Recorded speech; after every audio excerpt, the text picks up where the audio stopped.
ಕಾಲದಿಂದ ನಮ್ಮ ಬಾಳು ಪರಮ ಪಾವನ. ಭೂಮಿ ಗಗನ ಸೃಷ್ಟಿಗೆಲ್ಲ ಅವನೇ ತಾನೇ ಕಾರಣ. ಹಗಲು ಇರುಳು ಅವನ ಮಹಿಮೆ ಸ್ಮರಣೆ ನಮಗೆ ತೋರಣ.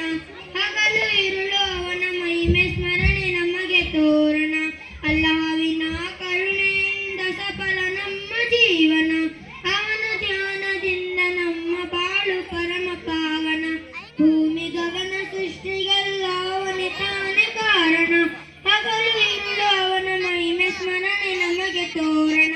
ಹಗಲು ಇರುಳು ಅವನ ಮಹಿಮೆ ಸ್ಮರಣೆ ನಮಗೆ ತೋರಣ. ಆದಿಕಾಲದಿಂದ ಜಗತಿ ರೂಪುಗೊಂಡು ನಿಂತಿದೆ.